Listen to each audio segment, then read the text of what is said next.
itu yang bukan argumen, ya kan? Apa itu yang non-argumen? Jadi kalau argumen itu definisinya punya premis dan punya conclusion, premis ini adalah pernyataan-pernyataan yang mendukung, yang membuat konklusi kita itu masuk akal, bisa diterima berdasarkan akal pikiran. Nah, kalau tidak memiliki premis ataupun tidak memiliki conclusion atau keduanya, maka itu tidak tergolong argumen. Ya, biasanya ini bisa dikelompokin dalam 5 jenis. Ini saya mengacu ke bukunya itu ya, Gregory Bassam, Critical Thinking, yang ada di PDF-nya kita ya. Yaitu berita atau report, seperti seseorang memberitakan telah terjadi misalnya kegiatan panen di apa-apa. Nah, itu adalah suatu berita. Kemudian unsupported assertions. Ini apa nih? Saya kurang bisa dapat padanan bahasa Indonesianya ya. Mungkin kalau kalian cari di literatur yang berbahasa Indonesia, logika itu pasti ada. Jadi unsupported assertions itu gini, suatu pernyataan yang diyakini oleh si penyampai yang ngomong itu, si orang yang ngomong, dia yakin akan hal tersebut, tetapi dia tidak menyertakan pendukung. Jadi semacam suatu konklusi, tetapi tidak ada disertai premis pendukung. Ya, contohnya juga itu ada di buku Bassam. Kemudian conditional statements, ya, pernyataan misalnya, jika hari hujan maka halaman akan basah. Itu conditional statement, tidak tergolong argumen. Ya. Kemudian memberikan contoh, examples. Ya, misalnya dibilang, oke, rumus matematika misalnya X tambah 2. Oke, contohnya adalah X jika dimasukkan berapa? Itu contoh. Meskipun tidak harus dalam bidang matematika, dalam hal lain juga ada. Kemudian penjelasan, explanation akan sesuatu, itu juga bukan tergolong argumen. Nah, yang menarik barangkali adalah penjelasan, bukannya itu hampir mirip seperti argumen. Kalau argumen, kita membawa supaya seseorang itu bisa, atau lawan bicara kita, bisa akhirnya menerima conclusion yang kita tawarkan. Tetapi kalau penjelasan, misalnya nih, mesin motornya mati karena ketika dibuka memang bensinnya habis. Jadi apa penjelasan dari mesin motor ini mati, bensinnya habis? Itu suatu fakta yang sudah ada dan istilahnya kadang tidak butuh lagi di argumen. Maksudnya, sebenarnya motor ini bisa jalan kok tanpa bensin gitu ya. Nah, itu sudah mengarah ke suatu bentuk argumentasi. Tapi kalau penjelasan, kita sekedar memberikan suatu keterangan kenapa sesuatu itu terjadi. Ya, jadi tidak segala sesuatu pernyataan itu pasti adalah argumen ya. Saya yakin kalian sudah banyak melihat contoh-contoh ini di dalam kehidupan sehari-hari ya. Apalagi sebagai informatika, kalian biasanya sudah ada pelajari ini juga ya. Nah, ini materi tentang argumen yang tersisa kemarin. Terus sekarang kita masuk ke dasar logika. Logika ini kita akan bawa dalam 2 sesi hari ini dan minggu depan. Oke, saya sembari full screen aja. Nah.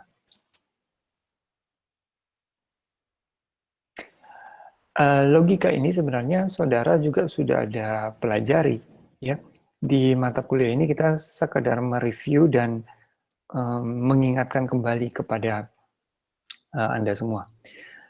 Nah, logika ini berperan ketika kita mengevaluasi suatu argumen. Apakah suatu argumen itu bisa kita terima ataukah ada yang ganjil dari suatu argumen.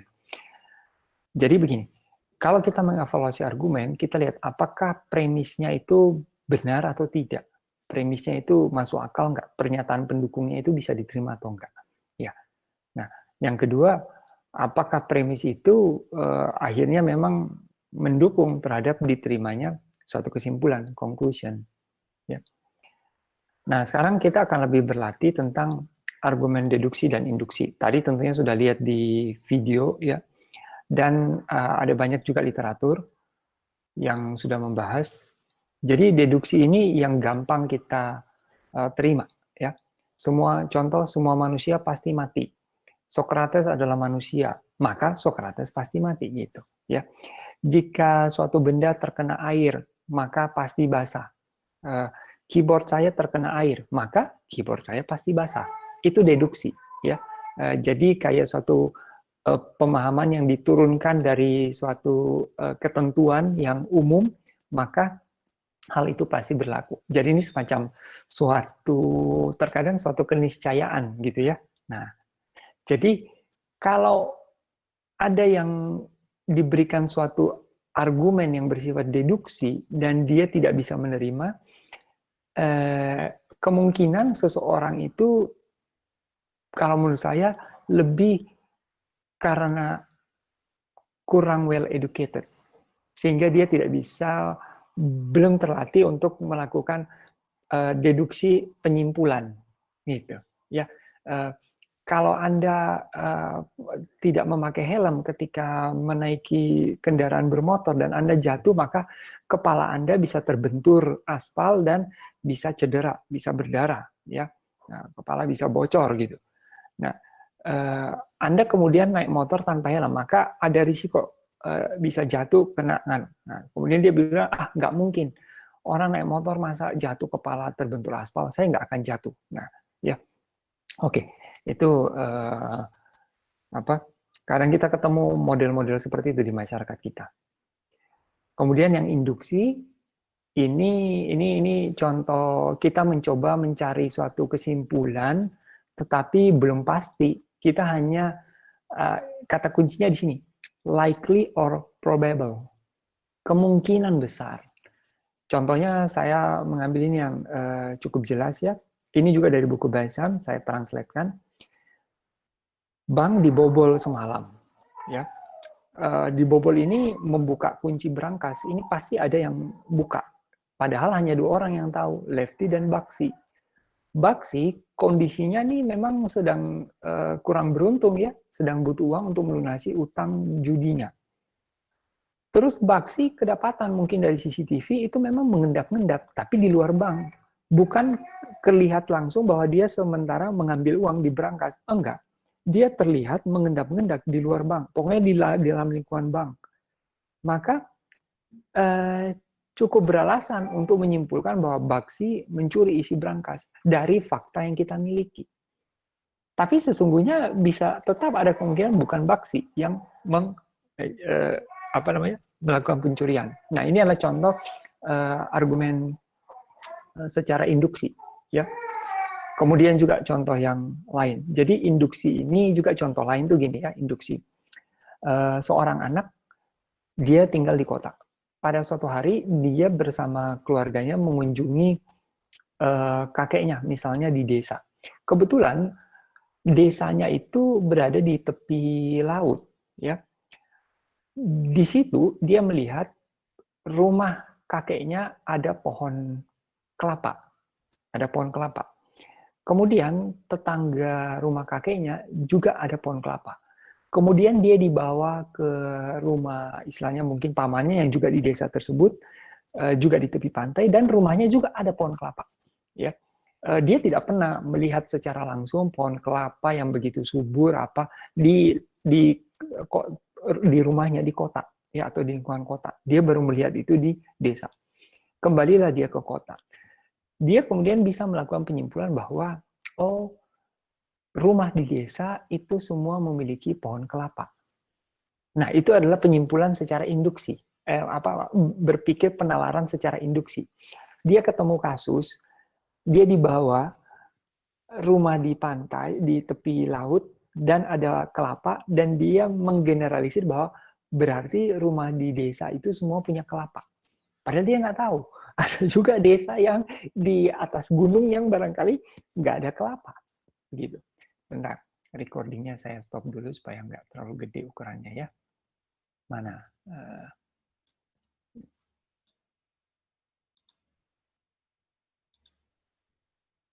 Oke, kita lanjut. Jadi, ini yang dibilang secara induksi, kita ambil dari kenyataan yang bersifat terbatas, particular, ya. Dia kebetulan khusus pergi ke desa yang memang terletak di tepi pantai, tepi laut. Dan di situ ada mendukung lingkungan alamnya memiliki pohon-pohon kelapa. Tapi ternyata tidak semua desa pasti begitu. Dia belum menemukan cukup banyak contoh, tetapi sudah melakukan penarikan kesimpulan. Nah, bukan berarti induksi berarti memiliki kelemahan. Tidak, induksi kadang juga harus kita lakukan. Kita ambil contoh ya, NASA, Badan Antariksa Amerika itu NASA mengirim wahana ke planet Mars. Mereka di sana tentu harus menggunakan suatu penalaran secara induksi. Kalau di bumi kondisinya gini-gini, kemungkinan di Mars kalau dari hasil kita dari teleskop inframerah dan lain, kita melihat ini ada kandungan zat gini-gini, gimana cara mendaratkan wahana di sana, gitu ya. Kita mengambil suatu kasus yang kita lihat di planet bumi yang sekiranya lingkungannya itu mungkin menyerupai Mars, dan kita mencoba menarik penalaran bahwa kira-kira itulah yang akan terjadi di planet Mars. Kalau mau pastinya ya berarti harus kirim orang ke Mars, ya kirim orang ke Mars dan lihat, oh ya ternyata betul, baru balik lagi ke bumi, baru melakukan engineering wahana atau roketnya itu, ya. Nah ini tidak. Jadi penalaran secara induksi maupun deduksi itu perlu kita ketahui dan kita bisa terapkan pada apa persoalan yang kita hadapi. Dan kita harus tahu, induksi belum tentu pasti memberikan suatu penyimpulan yang 100% benar, misalnya gitu. Kadang deduksi aja kita bisa keliru, ya.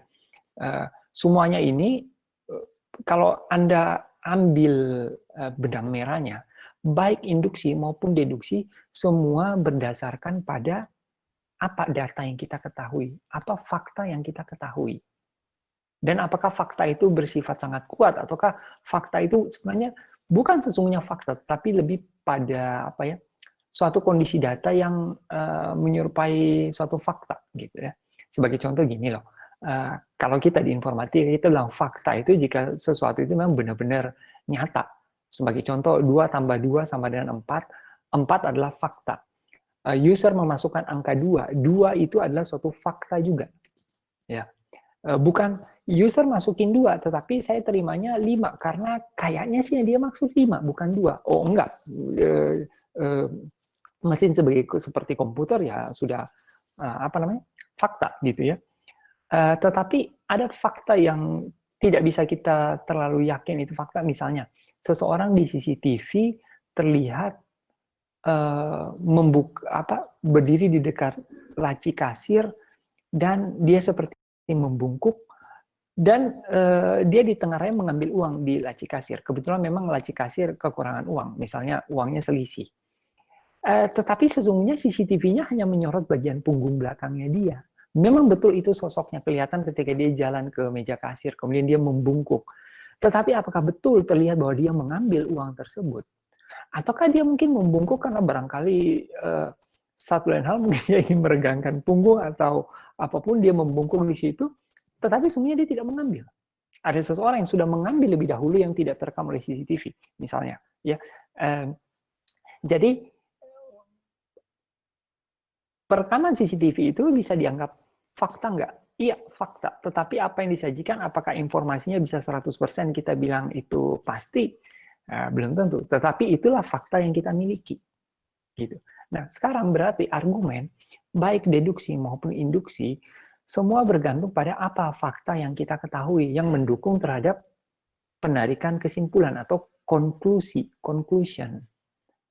Ini sebabnya, di dalam sikap ilmiah, ya, mentalitas ilmiah, kalau kalian menjadi ilmuwan, kalian menjadi seorang peneliti, mentalitas ilmiah ini sangat perlu kita kedepankan bahwa apapun yang kita simpulkan, apapun yang kita ketahui, semua didasarkan pada fakta yang telah kita alami, yang kita observasi.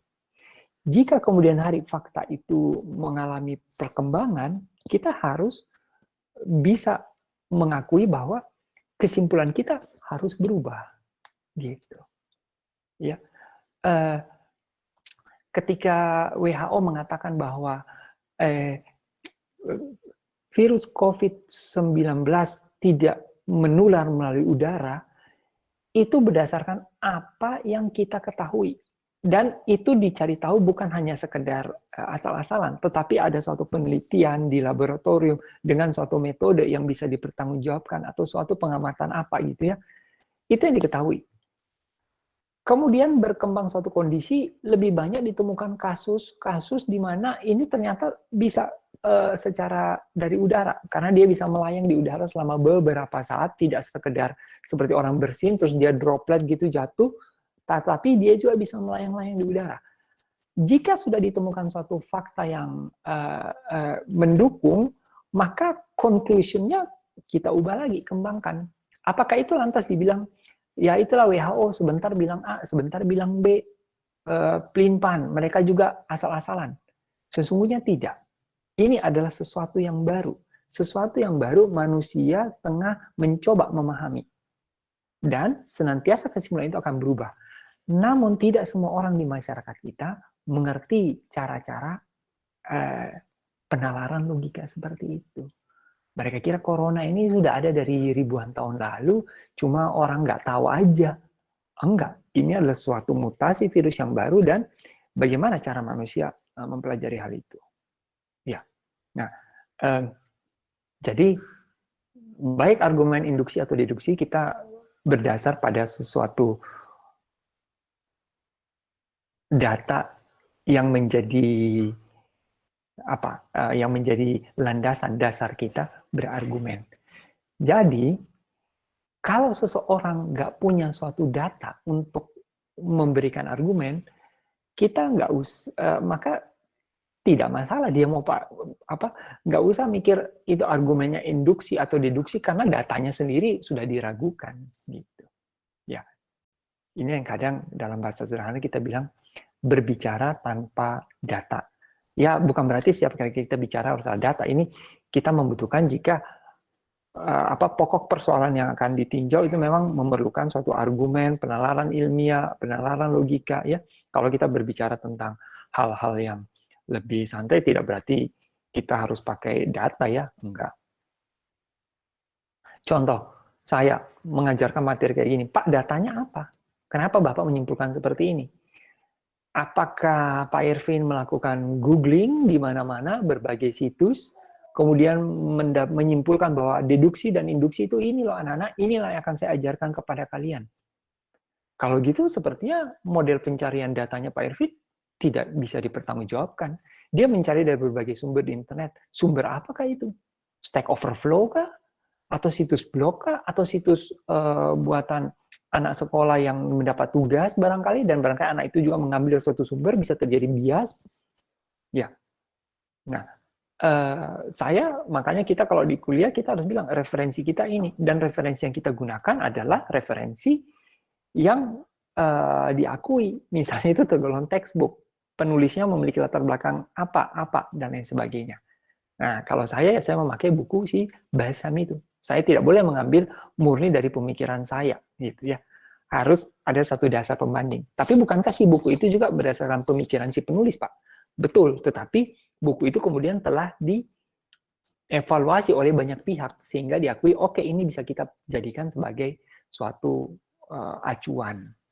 Nah, sekarang saudara kalau kita nyambungin lagi ke TA skripsi, oh itu sebabnya ya Pak, kenapa TA skripsi kalau kita ngambil referensi dari Wikipedia, suatu definisi, suatu pemahaman, suatu latar belakang histori, kita nggak bisa memakai Wikipedia sebagai acuan referensi. Kira-kira kenapa? Coba saya tanyakan ke peserta kuliah kita, yaitu Kenji ada? Kenji Edric. Ya Pak, ada Pak. Nah, Kenji, menurutmu kenapa kita nggak bisa menggunakan Wikipedia sebagai referensi ilmiah? Ini kok masih recording ya? Stop recording. Ya, silakan. Karena orang Pak yang ini, banyak orang yang menuliskan Wikipedia-nya. Jadi mungkin ada kemungkinan salah Pak. Iya, oke Kenji. Ada pendapat yang lain dari boleh saya minta Antoni Wijaya, ada Antoni? Antoni. Halo Pak, Ya, bagaimana Antoni? Ada pendapat lain terkait Wikipedia itu kenapa sih nggak bisa dijadikan referensi di dalam TA, skripsi, disertasi, tesis gitu?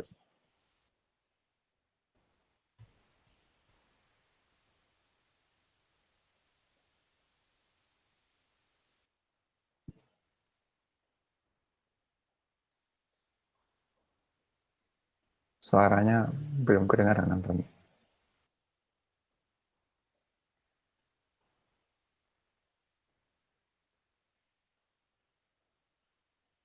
Krik krik krik. Antoni, kamu ada bisa mendengarkan?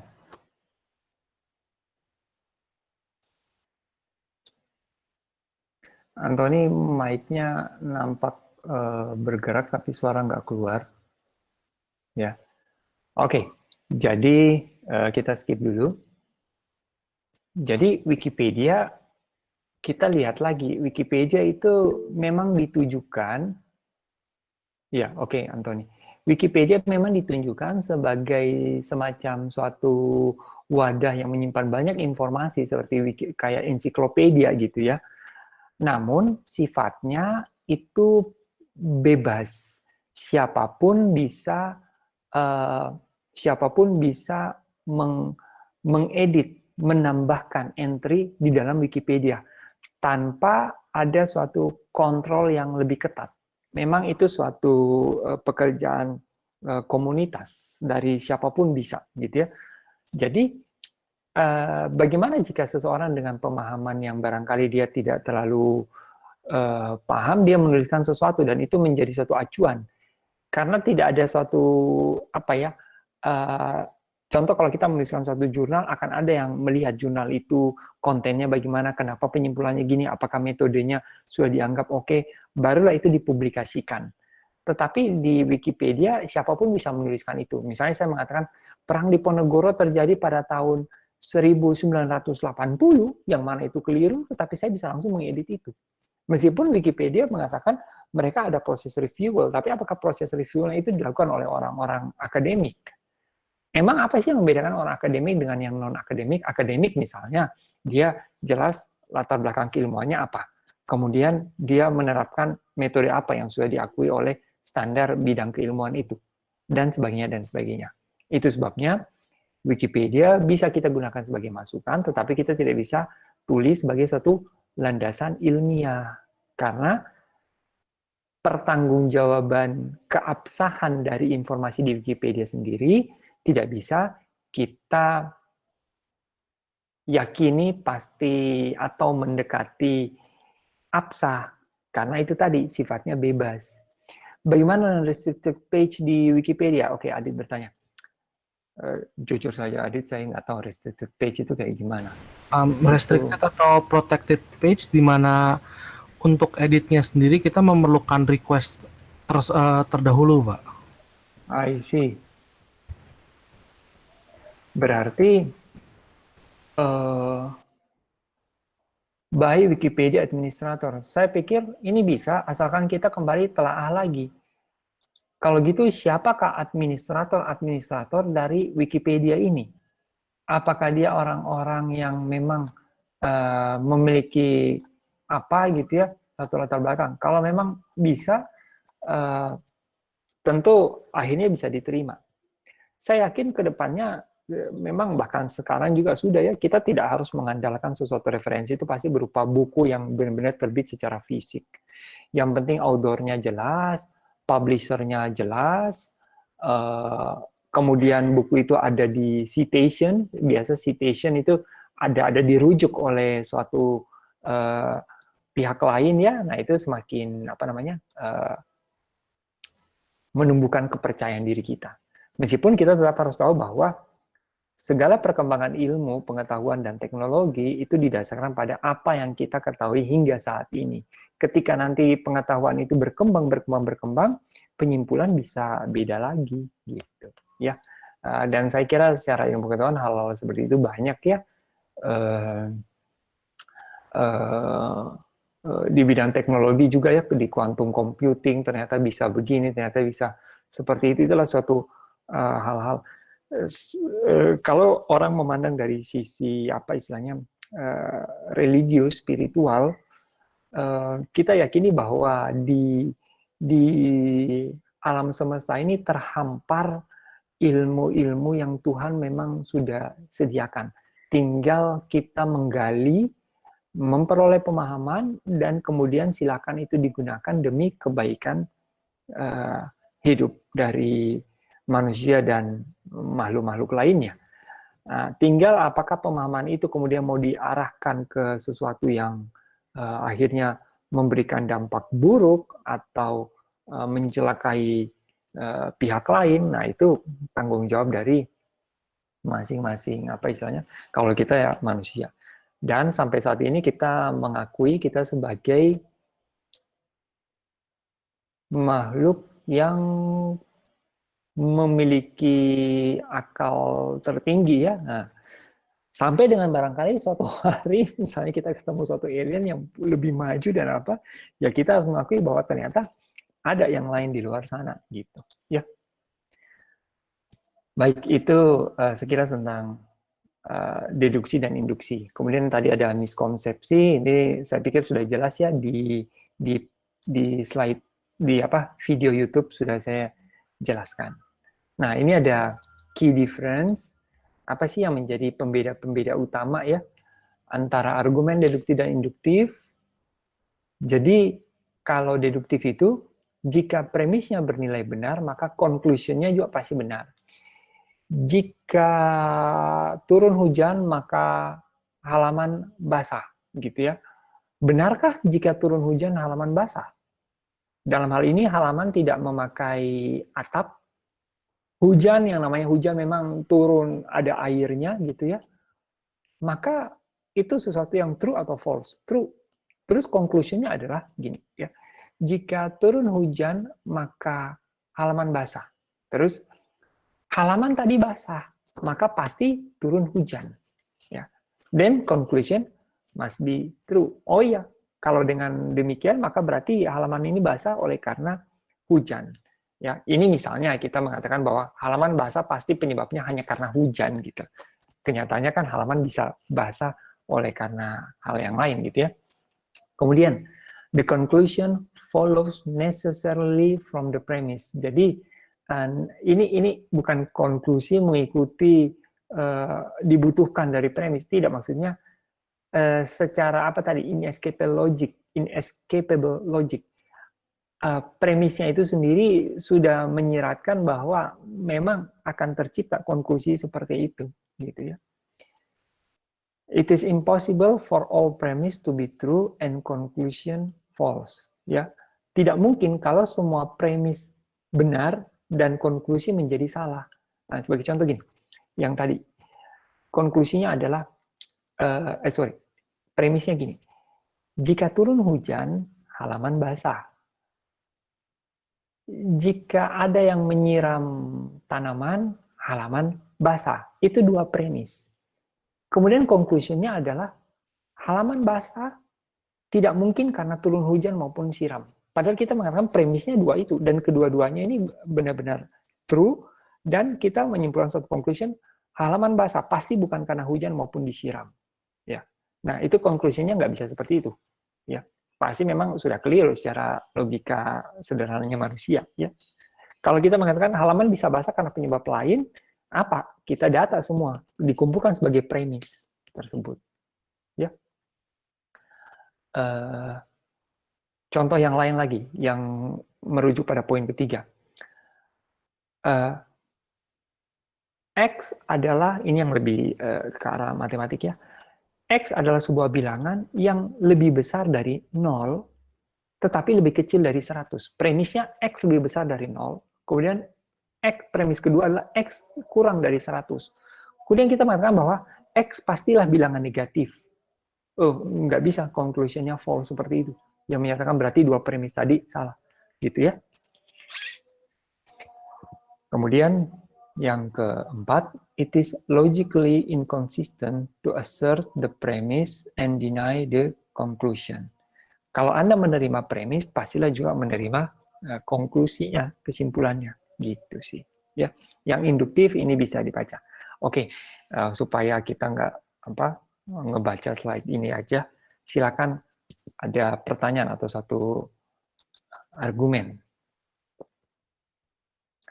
Ada yang kalian mau pertanyakan? Sembari coba kita melihat.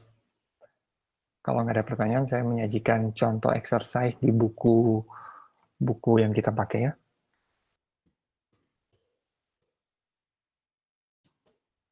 Tadi saya ada kepikiran satu contoh, maaf saya agak lupa.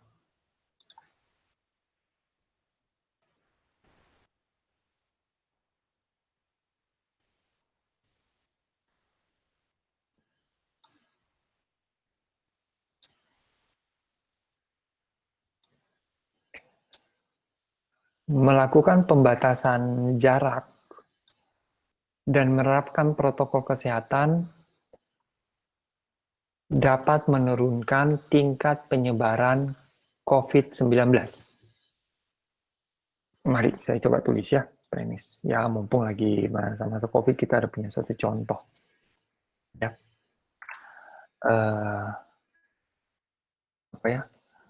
Mengurangi keluar rumah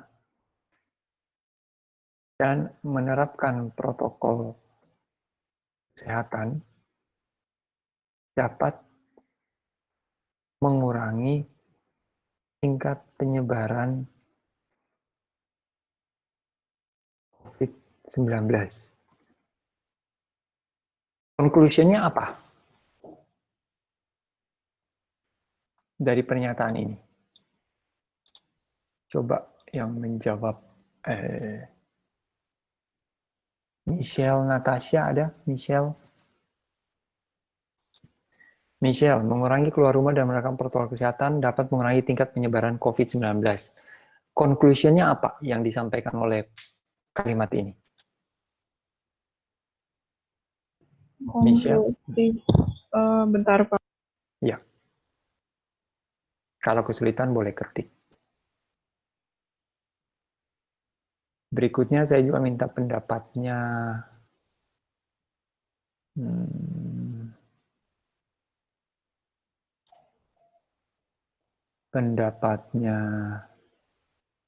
Hanjaya ya.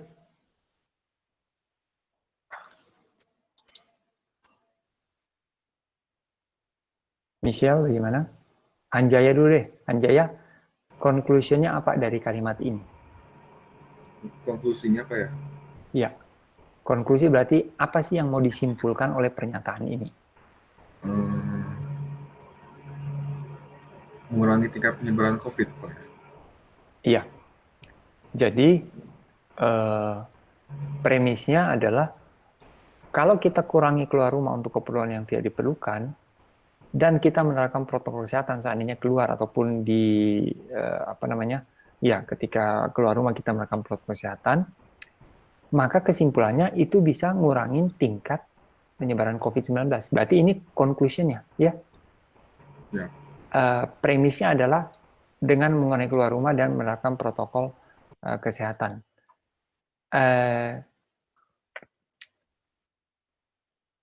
Kenyataannya,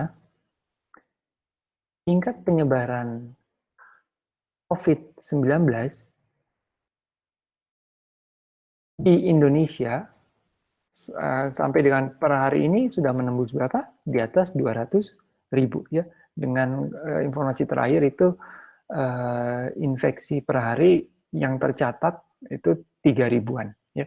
Tingkat penyebaran COVID di Indonesia kenaikannya kalimatnya saya nggak terlalu sempurna.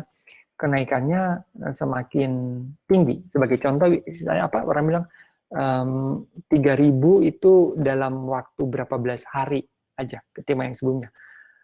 Kalau sekarang kondisinya seperti ini, maka apa yang bisa disimpulkan? Kalau kurangi keluar rumah dan menerapkan protokol kesehatan bisa mengurangi tingkat penyebaran COVID-19, nyatanya tingkat penyebaran COVID-19 kenaikannya makin tinggi, maka apa yang terjadi sebenarnya? Banyak yang keluar rumah, Pak ya. Berarti premis ini dilanggar. Banyak yang keluar rumah dan tidak menerapkan protokol kesehatan. Dua premis ini kita meyakini secara deduktif dapat membantu mengurangi tingkat penyebaran. Kalau ini secara conclusion-nya false, berarti dua ini tidak bersifat true. Bahwa kenyataannya orang-orang kurang keluar rumah dan orang-orang kalau keluar rumah menerapkan protokol kesehatan dengan baik. Kalau keduanya true, tidak mungkin ini false. Kenyataannya ini apa namanya menaik gitu loh. Berarti salah satu dari premis ini ada yang dilanggar, gitu. Ya. Biasa kalau saya lihat di Instagramnya BBC Indonesia ya, yang terakhir yang dia ada membuat satu video, kapan itu mungkin bukan yang terakhir banget per hari ini. Bagaimana corona itu bisa masuk misalnya lewat mana, beberapa komentar, beberapa berarti bukan semua atau sebagian besar, beberapa komentar yang terbaca oleh saya adalah ada lebih dari 10 orang yang mengomentari yang bilang berlebihan, lebay gitu ya. Kalau pemberitaan cuma nakut-nakutin aja ya nggak ada gunanya gitu ya, sesekali kabarkan yang ini. Saya pikir cukup makin banyak ya orang-orang yang melakukan denial gitu ya. Ini kita sebenarnya cukup prihatin dengan bagaimana penalaran logika dan cara berpikir masyarakat kita Indonesia gitu. Nah, harapannya kalian nanti juga mewarisi ke anak-anaknya kalian, menghasilkan generasi-generasi muda Indonesia yang memiliki cara berpikir yang lebih baik gitu. Ya. Oke.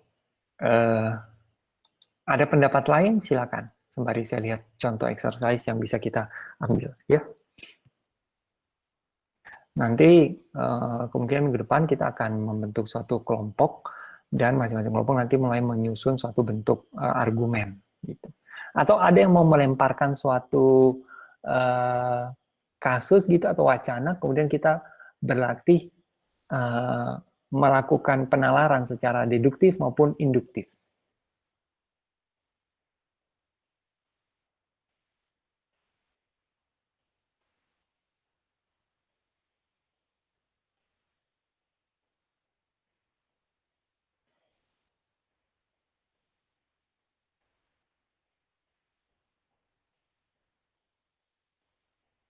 Mana ya?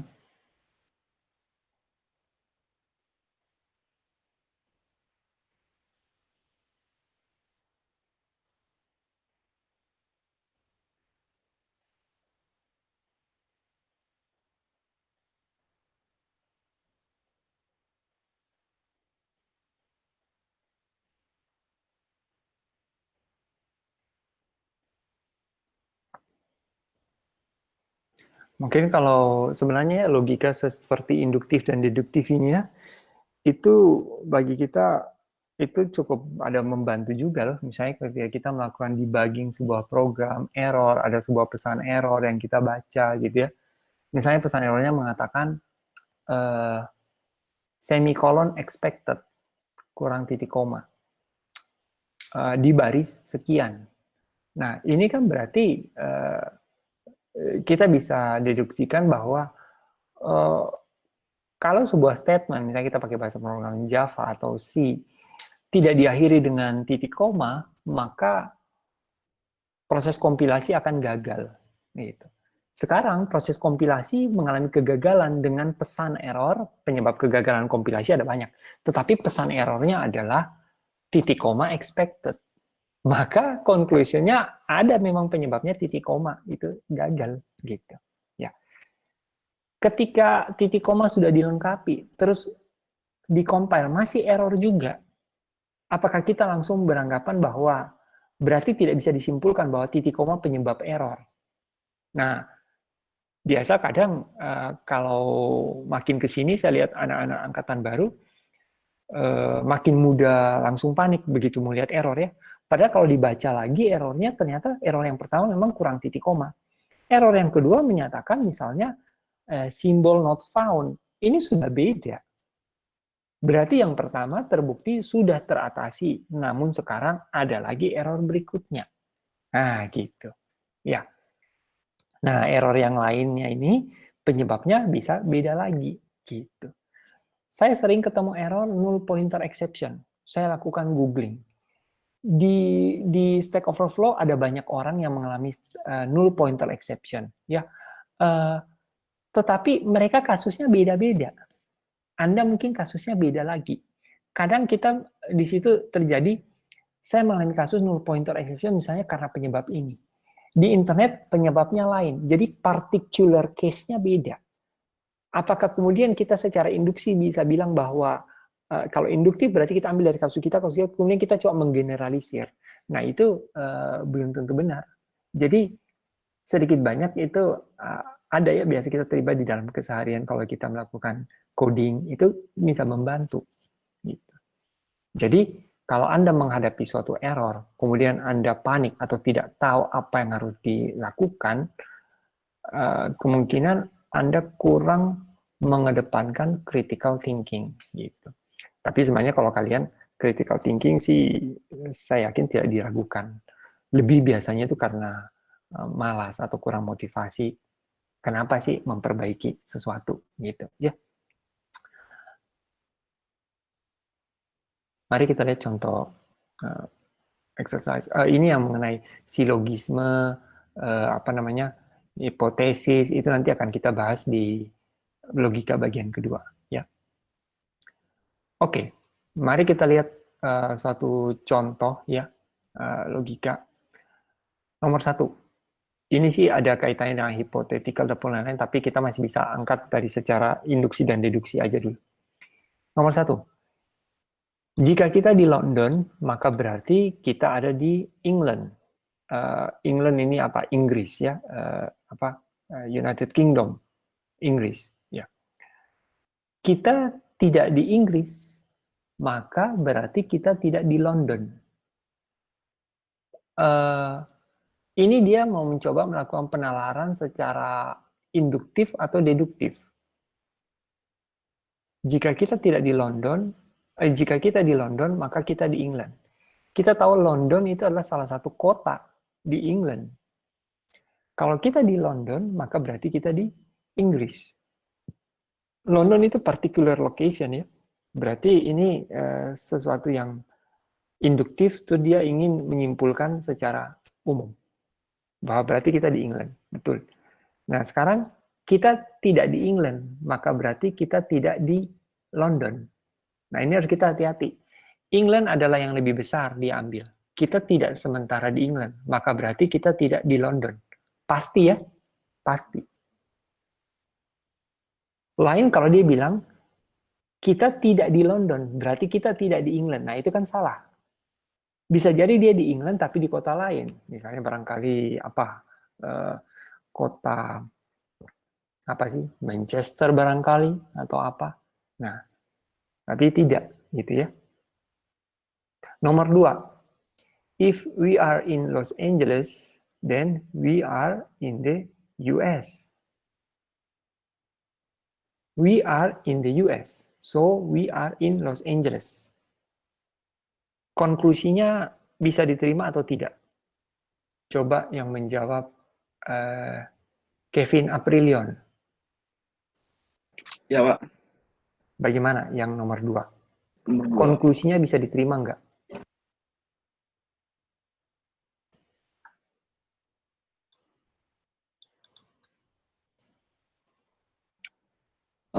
Menurut saya bisa, Pak. Soalnya si Los Angeles tuh ada di Amerika kayak. Iya bener Pak, bisa. Soalnya Los Angeles itu Amerika dan kita tuh Amerika yang Kita tinggal di Indonesia. Iya. Oke. Coba perhatikan lagi baik-baik, Kevin.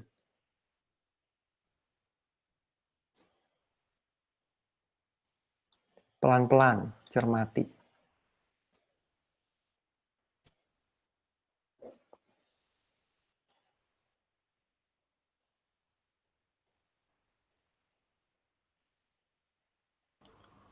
Permisi Pak, saya mau coba beropini. Bentar, boleh. Kevin bagaimana? Belum Eh, ya? Masih mikir, Sementara Pak. apa? Masih itu. Bingung, Pak. Oke, Masih bingung. oke, nggak apa-apa. Terima kasih sudah mencoba.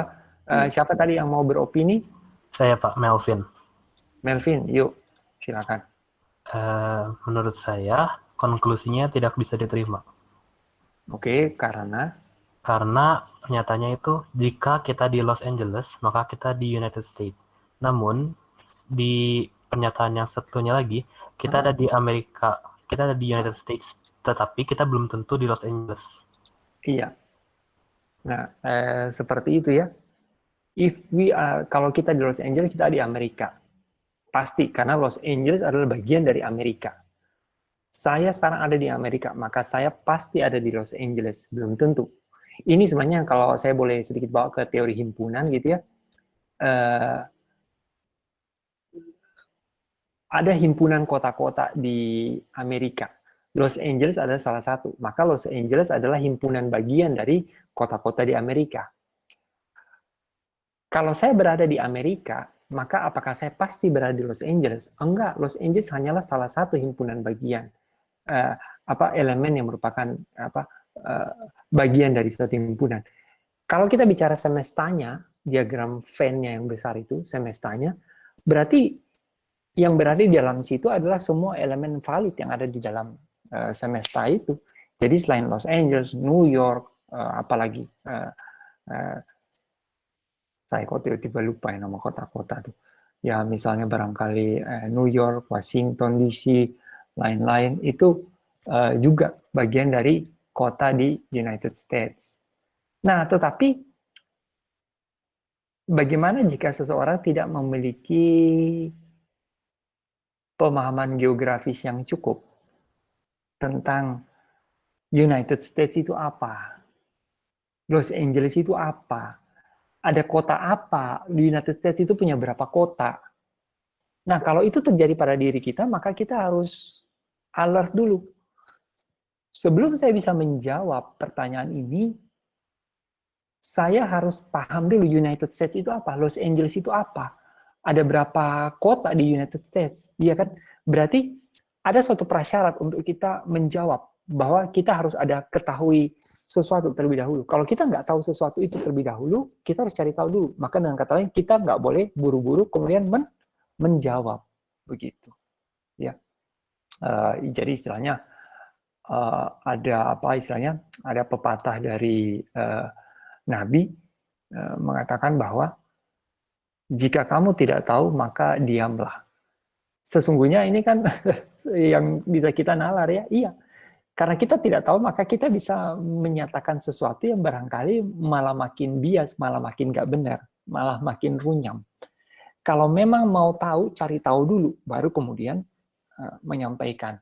Ya, nah saya pikir di dalam kehidupan sehari-hari banyak hal-hal seperti ini. Ya, oke. Jadi terima kasih Kevin dan Melvin sudah memberikan pendapatnya. Kita coba cari ini hampir semua contoh-contoh kota ya. Nomor 8. Since we are in India, we are in Calcutta. Ya. Since we are India, if we are in Calcutta. Gimana ini anak-anak maksudnya? Karena kita di India, ya pastinya kita di Calcutta gitu kan. Dan kita memang ada di India, since we are in India, if we are in Calcutta. Jadi karena kita ada di Calcutta, pastilah kita ada di India gitu ya. Ini hampir mirip ya.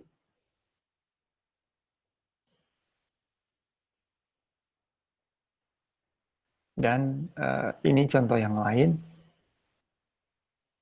Tapi mungkin kita harus masuk ke yang apa namanya silogisme dan lain-lain. Ini ada contoh lain ya. 8 lebih besar dari 4. 4 lebih besar dari 2. Oleh karenanya 8 lebih besar dari 2. Oh, buat kalian sih pasti gampang. Tetapi kadang ini karena masih soal matematika, tapi kalau diangkat ke sesuatu hal yang lain, kadang butuh dicermati lebih seksama ya. Maka kemampuan mencermati, kemampuan bisa memperhatikan itu penting, atentif istilahnya. Kalau kalian bisa melatih diri kalian atentif terhadap sesuatu, lebih dari istilahnya berapa sih kalau gen yang paling baru ini Gen Z itu biasa mereka hanya mampu fokus selama berapa menit, kalau nggak salah 3 menit ya 5 menit, setelah itu mereka nggak tahan gitu ya. Itu karena tidak terbiasa, karena begitu banyak distraksi yang terjadi di sekitar kita. Distraksi itu yang bikin adalah generasi pendahulu juga. Jadi sebenarnya coba saya bikin suatu penalaran gini ya, yang menurut kalian gimana? Setiap anak adalah didikan dari orang tuanya. Kita tidak berbicara secara individu, tetapi kita bicara bahwa kalau saya generalisir gini, generasi tahun 80 tentunya memiliki orang tua yang berasal dari generasi tahun 40-an, 50-an, misalnya gitu, 30-an. Berarti generasi tahun 80-an memiliki anak misalnya di era tahun 2000-an ke atas. Berarti dia akan dididik oleh generasi tahun 80-an. Jika suatu generasi dianggap, oh generasi sekarang tuh kurang gigih, kurang apa, istilahnya, segampangnya saya bilang, kita menjelekkan. Bukankah kita bisa menarik logika? Berarti generasi pendahulunya gagal mendidik. Menurut kalian gimana? Ada pendapat dari, coba Alfianto, ada Alfianto Kondolele? Alfianto? Hadir. Ya, bagaimana menurutmu?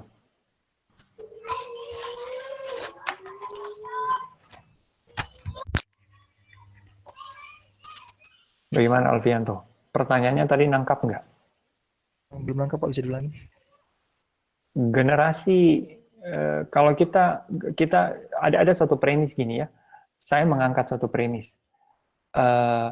Generasi yang sekarang tentunya dibina dan dididik, dibesarkan oleh generasi pendahulunya. Generasi pendahulunya sendiri dibina, dibesarkan, dididik oleh generasi yang lebih pendahulunya lagi, predesesornya lagi. Jadi kalau sekarang kita mengkritisi bahwa suatu generasi setelah kita, suksesornya kita nyatakan mereka jelek, maka berarti sebenarnya generasi yang pendidiknya dia, predesesornya, itu juga jelek. Karena buktinya outputnya itu.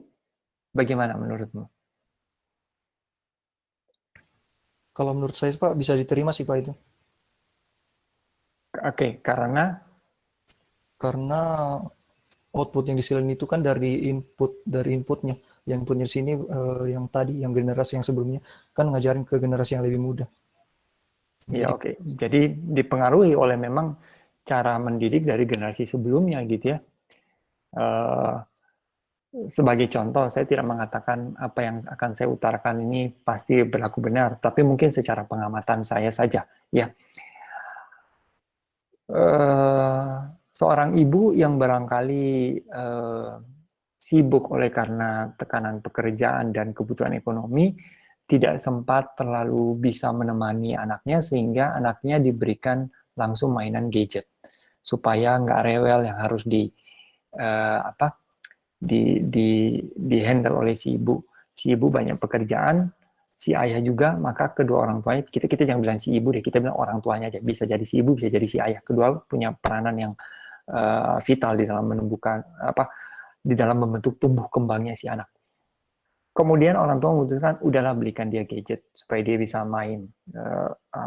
Akhirnya dia menjadi terbiasa pada gadget, bermain, menghabiskan waktu lebih dari 4 jam, 5 jam hanya di depan gadget gitu ya. Ketika diminta lebih fokus memerhatikan sesuatu, ya fokus membaca suatu tugas, dia tidak menarik. Dia lebih senang sesuatu yang sifatnya visualnya lebih bergerak, mungkin karena banyak melihat video di YouTube, aplikasi game dan lain-lain, ya. Terus kita bilang, oh anak-anak sekarang nggak kreatif, anak-anak sekarang nggak bisa konsen, ya. Mungkin kita harus bertanya, siapa yang membuat mereka seperti itu, gitu. Siapa yang sebenarnya membuat? Ternyata adalah generasi yang membesarkan dia juga. Ya, karena kan sekarang beda. Sekarang sudah ada internet, sudah ada gadget, dan lain-lain. Betul, yang membuat kemajuan gadget, teknologi, dan lain-lain itu siapa? Generasi kita juga. Dan setiap perkembangan teknologi itu pasti punya dua sisi. Ada plus, ada minus. Kalau kita memanfaatkan itu demi kebutuhan entertainment dan lain-lain, ya tidak ada yang sempurna di dunia ini, semuanya punya side effect. Akhirnya, apa istilahnya, anak-anak lebih mudah mencapai entertainment. Kalau dulu di rumah bosan, kalau bosan ya pergi bermain, ya di luar. Sekarang di rumah relatif anak-anak sekarang nggak terlalu bosan, asalkan ada mainan, ada HP, buka game, mabar sama teman apa, itu semua bisa, gitu ya. Jadi betul terjadi suatu kemajuan, tetapi setiap kemajuan itu punya dampak dan bagaimana masing-masing keluarga apa istilahnya membina tumbuh kembangnya dari penerusnya dia, suksesornya, gitu. Ya. Nah, itu penalaran secara induksi atau deduksi itu.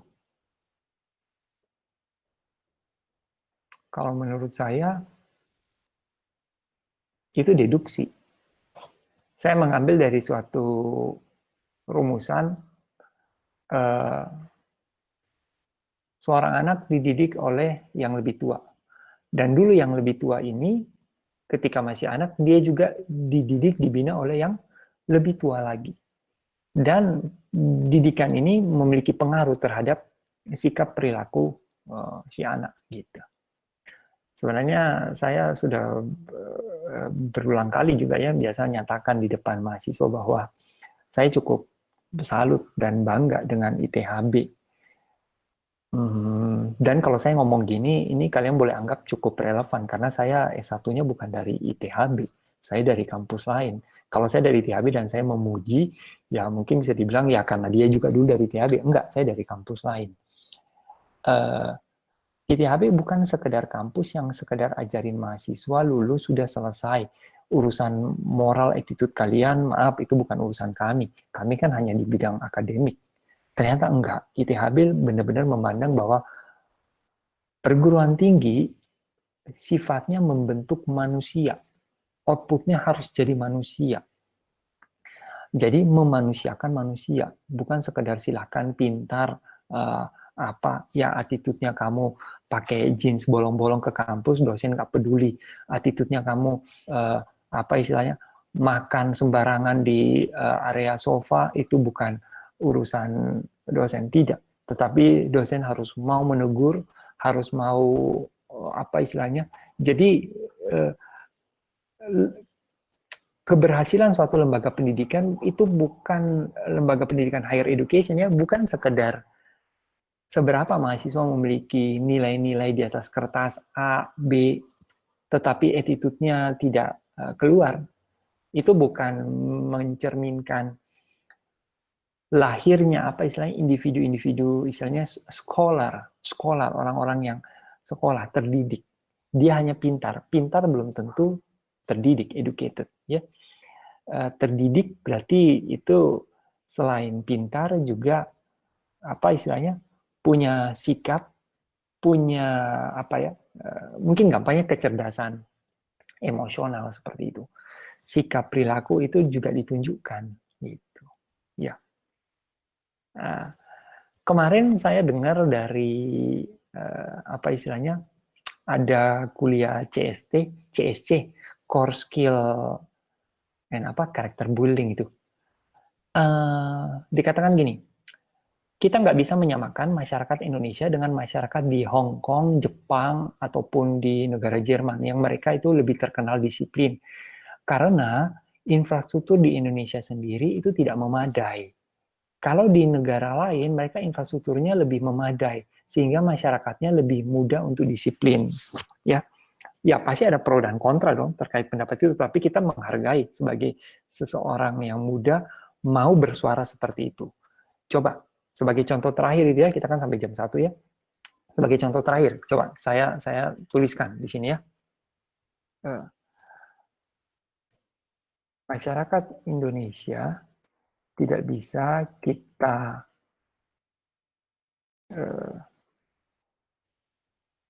samakan dengan di Hong Kong. Hong Kong itu tulisannya gini atau pisah? Oh kalian anak-anak. Hong Kong, Jepang, Jerman, ataupun negara maju lainnya. Karena di negara tersebut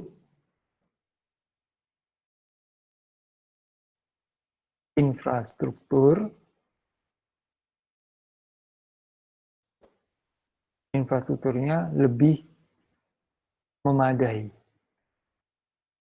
dibanding di Indonesia.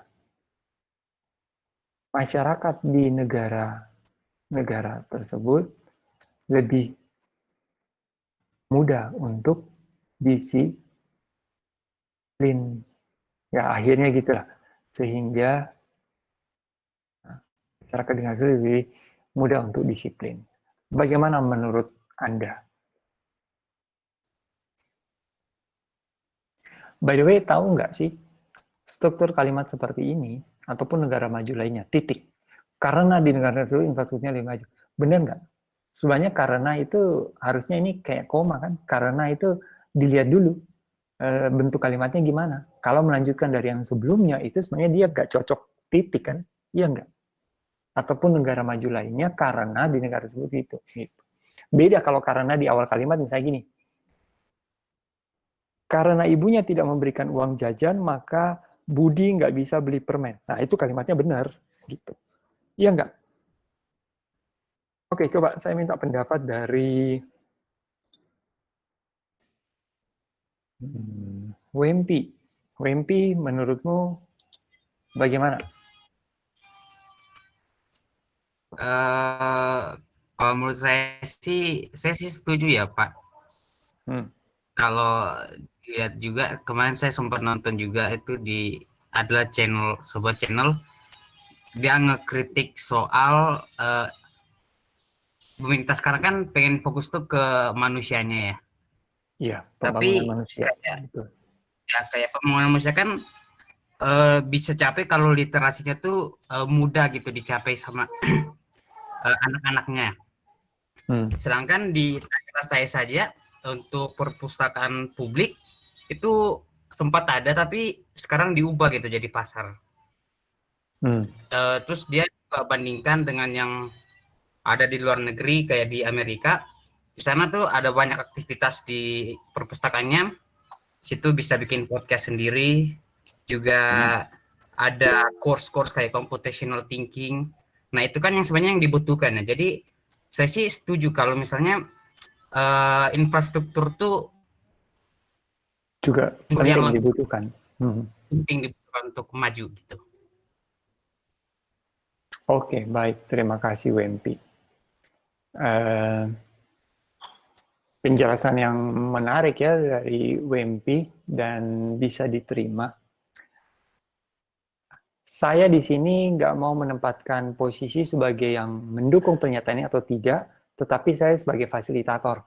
Nah, sekarang saya akan melontarkan sesuatu yang sekiranya bisa membantah dari yang Wempi sampaikan. Tapi ingat ya, ini saya di sini dalam rangka sebagai pembawa materi kuliah, bukan saya ini secara pribadi saya prefer ke jawaban ini tidak, bukan ya.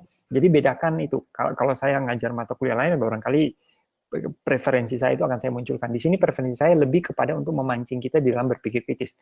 Nah, bagaimana kalau saya nyatakan begini terhadap apa yang Wempi katakan? Tapi bukankah ratusan tahun lalu bangsa Eropa, ya, terutama bangsa Eropa, Jerman, mereka belum ada fasilitas yang lebih memadai, perpustakaannya yang bagus, tetapi masyarakatnya memang sudah lebih disiplin. Jalan-jalannya sudah lebih rapi, orang-orangnya mau antri, kemajuan ilmu pengetahuan mereka lebih tinggi, padahal infrastruktur masa itu lebih terbatas. Kenapa masa itu mereka tetap juga bisa lebih disiplin dibandingkan istilahnya kalau kita bilang infrastrukturnya kita nggak mendukung. Dulu ketika bangsa Eropa juga masih apa istilahnya masih belum dengan era kemajuan sekarang, era digital, mereka juga disiplin. Nah, itu kan bisa apa istilahnya ya, bisa melemahkan apa yang argumen dari Wempi tadi. Nah, meskipun secara pribadi saya juga mendukung apa yang Wempi bilang, tetapi sekarang saya melontarkan untuk memancing pemikiran kritis kita. Nah, saya minta pendapat dari Sherina. Sherina ada? Iya, Pak. Sherina, bagaimana menurutmu? Wempi tadi bilang seperti itu, yang mana secara logika kita memang masuk akal. Tetapi saya bilang, kalau gitu masyarakat ketika infrastruktur di negara-negara Eropa itu belum terlalu baik, mereka juga sudah lebih disiplin daripada kita. Meskipun sebenarnya kalian bisa pertanyakan sih, dari mana Bapak tahu mereka lebih disiplin? Gitu ya. Buktinya apa, Pak? Misalnya. Ya. Tapi kita akui para ilmuwan-ilmuwan Jerman, apa ya, itu kan semua sikap-sikap perkembangan ilmu pengetahuan masyarakatnya ya, bagaimana kedisiplinan dulu tentara Jerman, apa semuanya ya, dan lain-lain, bukan cuma Jerman barangkali. Nah, atau zaman-zaman ketika Beethoven, Mozart gitu ya, bagaimana mereka sudah mampu mengapresiasi suatu karya seni, masuk ke ruangan apa gedung opera atau apa itu semua tenang, tidak berisik dan lain-lain gitu ya. Nah, kita masuk bioskop aja di tahun 2000 gitu ya, ada orang besar bawa anak kecilnya berisik aja dia nggak diamin ya, dianggap maklum lah namanya anak-anak gitu ya. Itu kan suatu kesadaran dan bagaimana berbudaya disiplin, menjaga ketertiban, menghormati bla bla bla. Nah, oke, silakan bagaimana menurut Sherina? Kalau menurut saya sih lebih kayak ke pendidikan sama lingkungan waktu kecilnya sih Pak. Gimana, kan kalau udah jadi kayak budaya juga sih kan kalau di Indonesia tuh, ya tadi yang kayak tadi Bapak bilang, kalau berisik pun apa-apa, ya udahlah biarin aja gitu. Jadi kurang disiplin dari waktu kita kecilnya. Kalau misalkan dari kecil udah dibiasain budaya yang berbeda sama lingkungannya juga beda, mungkin bisa kayak negara luar. Oke, jadi kalau menurut Sherina, ini lebih karena pengaruh budaya, keterbiasaan yang terjadi di suatu masyarakat.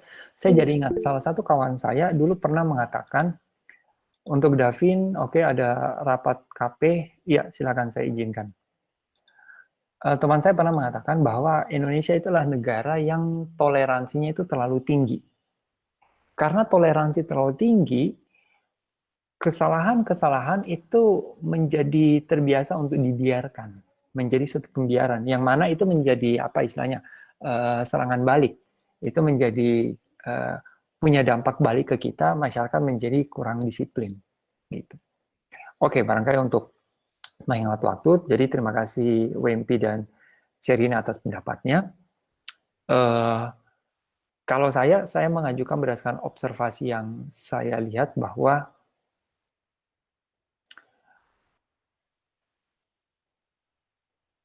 masyarakat harus lebih duluan dulu.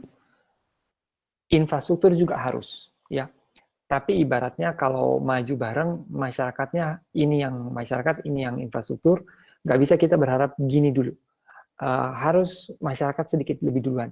Sebagai contoh gini ya, memang sih kita bisa bilang, seperti yang barangkali Wempi tadi utarakan, saya beri contoh lainnya, kita diminta untuk hal yang sederhana. Nyebrang itu ya di zebra cross. Pertanyaan sekarang, zebra cross-nya mana? Zebra cross-nya nggak ada. Zebra cross-nya ada, tapi pas menyeberang ada pagar gitu. Nggak bisa. Ada sih jembatan penyeberangan, tetapi jembatan penyeberangannya capek banget, naiknya tinggi. Saya ingat dulu di Hong Kong, jembatan penyeberangan itu ada beberapa jembatan penyeberangan tinggi ya, melintasi beberapa ruas jalan, tapi ada lift. untuk orang yang berkebutuhan. Kalau orang biasa nggak disarankan, malu gitu ya. Tapi tangganya ada yang tangga biasa, ada yang eskalator. Kita kadang tangganya udah menjulang, ada yang pernah pakai jembatan penyeberangan di depan BIP itu. Udah menjulang gitu ya, tinggi, naiknya harus muter kemana gitu. Jadi kadang infrastruktur juga dibikin kayak asal-asalan. Gimana kalau dibikin asal-asalan, kita mengharapkan orang menggunakannya secara penuh. Nah, contoh lain, kita diminta berjalanlah di trotoar. Gimana mau jalan di trotoar kalau trotoarnya sendiri batang-batang pohon sendiri gede-gede? Baru jalan 5 langkah turun dari trotoar, naik lagi trotoar, jalan 10 langkah geser lagi, ada PKL barangkali, turun di jalan aspal, naik lagi di trotoar, jalan 15 langkah ada pohon gede lagi. Waduh, lebih capek naik turun trotoarnya. Mending udahlah jalan aja di samping, gitu kan ya. Nah, karena seperti itu. Ini menjadi satu alasan dari pemikiran seperti WMP bahwa infrastrukturnya juga nggak benar. Nah, tapi yang saya mau soroti gini, siapa yang membangun infrastruktur itu? Manusia juga kan? Manusia siapa yang membangun infrastruktur itu? Orang dari Eropa kah yang datang? Orang dari Arab kah yang kita datangkan untuk membangun infrastruktur itu? Enggak. Infrastruktur itu dibangun oleh orang Indonesia sendiri. Berarti masyarakat itu sendiri. Dari 10 masyarakat ada yang berposisi sebagai istilahnya pejabat, ada yang jadi nganu. Istilahnya itu dibikin oleh orang Indonesia sendiri. Iya, silakan Hanjaya. Berarti orang Indonesia itu sendiri karena dia tidak disiplin, kurang disiplin, dia sendiri ketika melaksanakan pekerjaannya, yaitu ketika merumuskan suatu infrastruktur, mungkin bukan dia sendiri, tetapi dia bersama dengan timnya. Karena semua memiliki mentalitas kurang disiplin, kurang bersungguh-sungguh, akhirnya infrastrukturnya pun dibikin rancangannya juga sekenanya. Sedapatnya aja. Yang penting ada. Usable, itu nggak ngurus. Ya. Nah, so kita bisa lihat keputusan bagaimana infrastruktur itu dijaga, dipelihara. Itu kembali dari budaya masyarakat. Kalau budaya masyarakatnya sendiri lemah, bagaimana caranya kita memiliki pemimpin-pemimpin, pejabat-pejabat, pembuat keputusan yang bisa membuat suatu keputusan atau rancangan yang baik. Pasti dia juga akan mencirikan sesuatu pola kualitas kerja yang juga sedapatnya. Maka muncul trotoar juga seadanya. Penerangan lampu jalan kadang saya sebagai orang yang besar di timur Indonesia ya, di Pulau Ambon, saya kadang pulang dari kantor saya di Setarduta menuju Bandung Timur, entah naik mobil atau naik motor melintasi Pasupati. Ya ampun, di ibu kota Jawa Barat penerangan lampu aja nggak jalan gitu ya, nggak nyala. Padahal ini sudah ibu kota Jawa Barat. Provinsi yang paling padat, yang paling maju dibandingkan provinsi lain di Indonesia.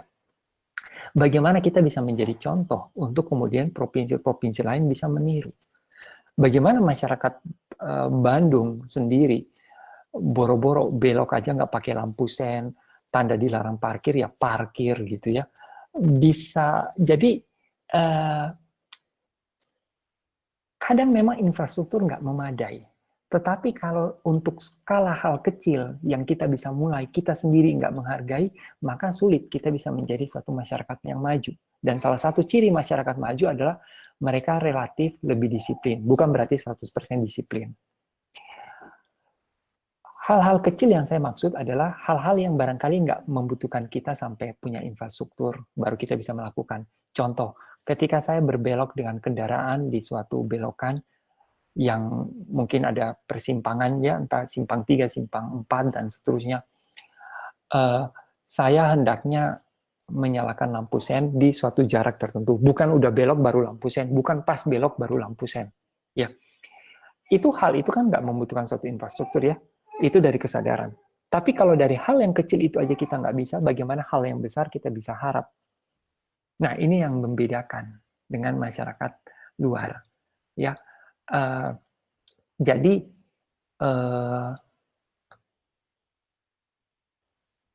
kebiasaan masyarakat yang kurang itu memang harus senantiasa diingatkan, didorong supaya kita menjadi lebih baik.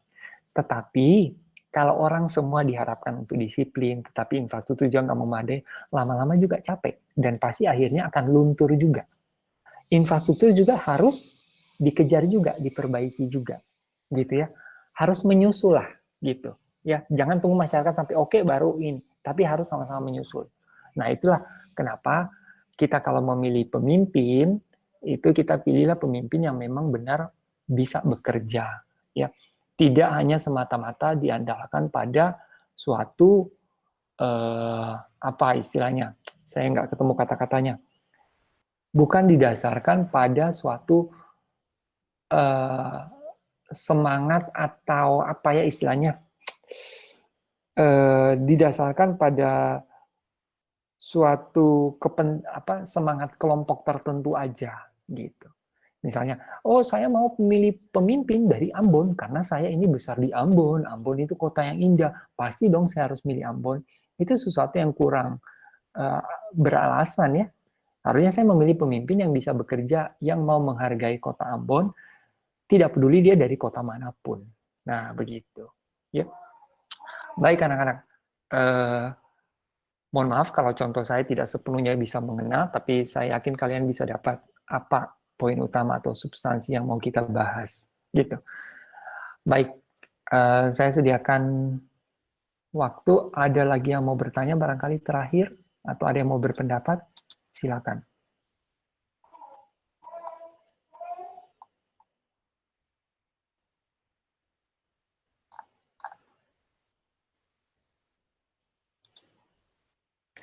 Terakhir kita coba absen dulu ya. Baik. Tadi Davin Yulion izinnya harus ke apa tadi? Untuk KP. Davin hadir. Untuk yang lain silakan di-scan barcode-nya. Sebentar ya, saya matikan kamera saya dulu. Maaf.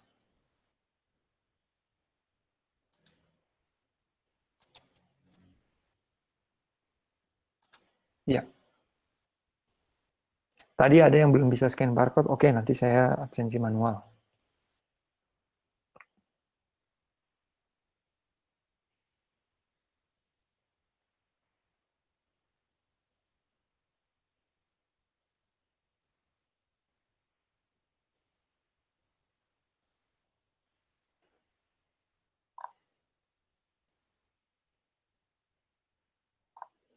Itu buku referensi kita ya, ada saya taruh tuh ya di classroom itu.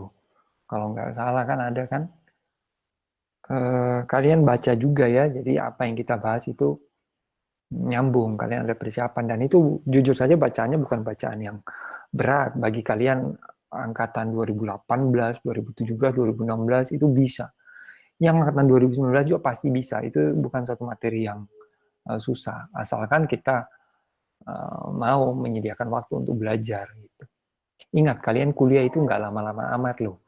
Biasa 3 tahun, 4 tahun udah lulus. Selagi kalian memperoleh privilege untuk kuliah, usahakan kalian ketika mengikuti kuliah tuh latihlah diri kalian. Saya mau coba fokus, saya mau coba nilai mata kuliah ini saya bisa bagus. Nggak kerasa itu waktu 3 tahun, 4 tahun, 5 tahun. Tetapi kalau kalian dalam kurun waktu masa pendidikan ini 3 sampai 4 tahun, 5 tahun, itu kalian nggak pernah melatih diri kalian untuk bisa sungguh-sungguh, maka berikutnya setelah itu adalah masa kalian berkarya di masyarakat. Istilah gampangnya, sudah waktunya kalian kerja. Dan ketika sudah waktunya kalian kerja, kalian nggak lagi diberikan sama tempat kerja atau apapun itu suatu pedoman atau dibiasakan untuk bisa serius, bisa mengikuti sesuatu hal dengan konsentrasi. Udah enggak. Maka kalau kalian nggak bisa, itu akan kebawa sampai seterusnya. Gitu. Ya.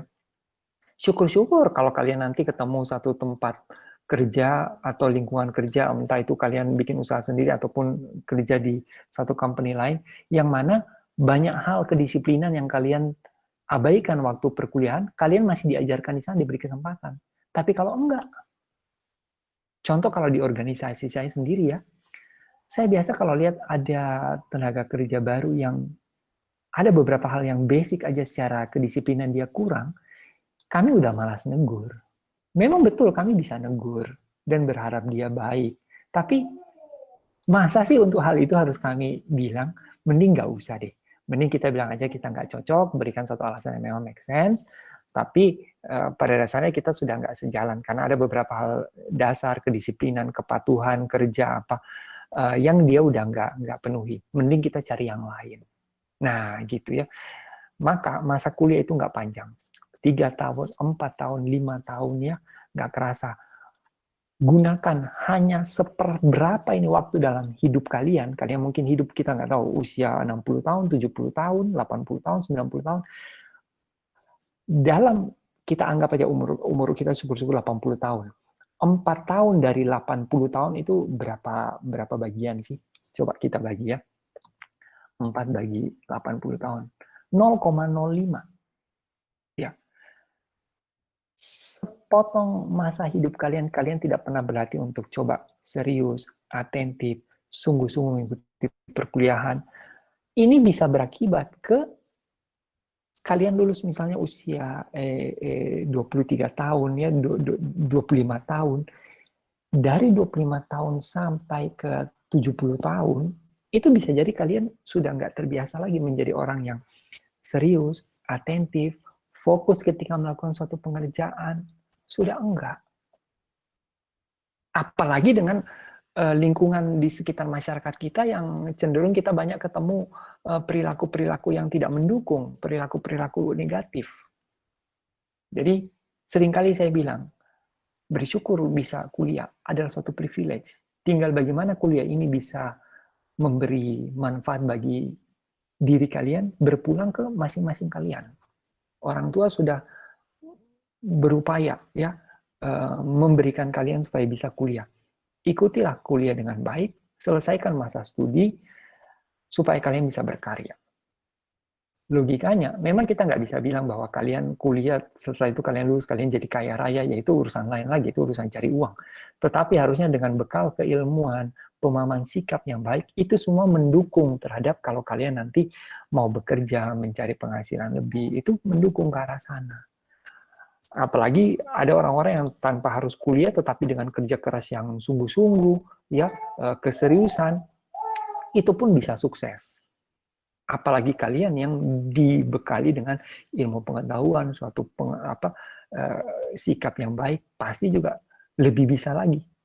Oh ya maaf, ada yang absensinya belum, saya ketutup, maaf.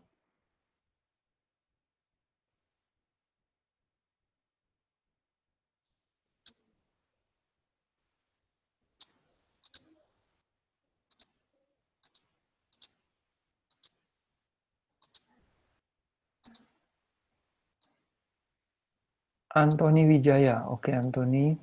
Catherine ada ya? Berarti hadir semua.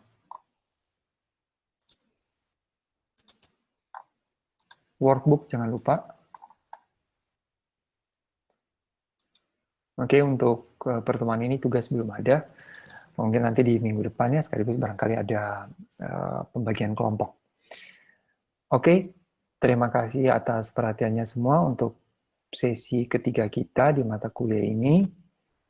Kalau tidak ada lagi, kita tutup dan sampai kita kuliah jam 11. Iya betul, hampir jam 1. Dan sampai ketemu lagi. Terima kasih atas perhatiannya. Sama-sama. Terima kasih, Pak. Terima kasih, Pak. Terima kasih, Pak. Thank you, Ya. Pak. Yo, saya leave.